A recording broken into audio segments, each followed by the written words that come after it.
नमस्कार भारत, आपण बघत आहात WH न्यूज। मी विजय खवसे।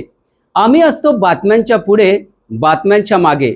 बातम्या लपवत नाही, दाखवितो। बातमी कुठलीही असो, आम्ही निडर निपक्षतेने दाखवितो। चला बघूया आजची महत्त्वाची बातमी काय आहे।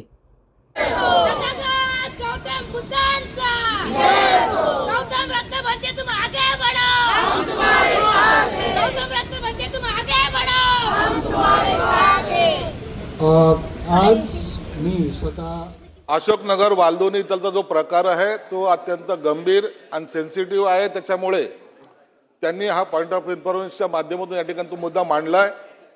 मी शासनातर्फे थोडक्यात खुलासा यासाठी करतोय की त्या ठिकाणी बौद्ध समाजाचे जे बांधव आहेत ते त्यांच्या तीव्र भावना त्या जागे संदर्भामध्ये आहे।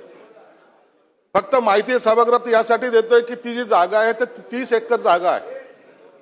त्या 30 एकर जागेमध्ये आपण आता या बौद्ध गयाच्या धर्तीवर एक मोठं सेंटर उभा करतोय।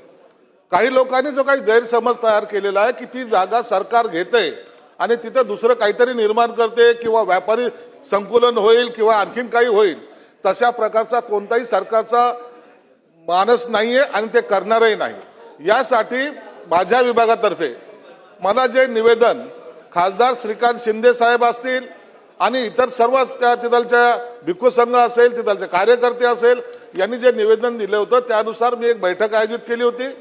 बैठकीनंतर त्या बैठकीला सुद्धा त्या कॉर्पोरेशनचे आयुक्त असतील, पोलीस अधिकारी होते, MMRDAचे अधिकारी होते आणि स्वतः मी ती बैठक माझ्या दालनात घेतली होती।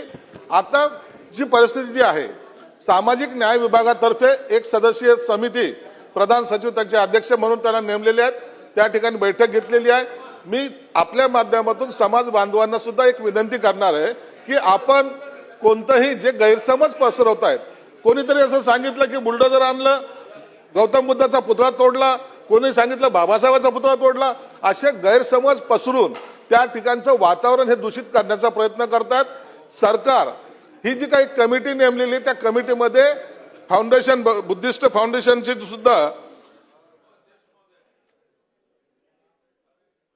त्या फाउंडेशनचे सुद्धा माणसांना आम्ही त्यात इन्व्हॉल्व केलेलं आहे आणि त्याच्यावर एक सुंदर असं बौद्ध गया धर्तीवरचं वास्तू त्या ठिकाणी उभी राहणार आहे। कोणतंही गैरकाम तिथं केलं जाणार नाहीये आणि त्या ठिकाणचे TDR असतील की त्या ठिकाणचे अनेक काही जे मागण्या होत्या त्या संदर्भामध्ये सुद्धा आम्ही एक समिती नेमलेली आहे। ती समिती 2 आठवड्यामध्ये त्यांचा अहवाल देईल। जर त्या ठिकाणी कोणी दोषी असेल तर त्यांच्यावर कारवाई केली जाईल। आपल्या माध्यमातून पुन्हा एकदा समाज बांधवांना सुद्धा विनंती करतोय की आपण कोणताही गैरसमज त्या ठिकाणी कोणी पसरवत असेल तर त्याच्यावर विश्वास ठेवू नका। सरकार त्या 30 एकर जागेला फक्त आणि फक्त समाजाच्या हितासाठी जे जे आवश्यक असेल ते काम त्या ठिकाणी करेल। मित्रांनो, ही होती आजची महत्त्वाची बातमी। उद्या पुन्हा भेटूया नवीन बातमीसह। तोपर्यंत बघत रहा WH न्यूज। लाईक करा, सबस्क्राईब करा आणि तुमच्या मोबाईलवर बातमी लगेच हवी असेल तर बेल आयकॉन अवश्य दाबा आणि जाहिरात देऊन आम्हाला आर्थिक सहकार्य करा। धन्यवाद, नमस्कार।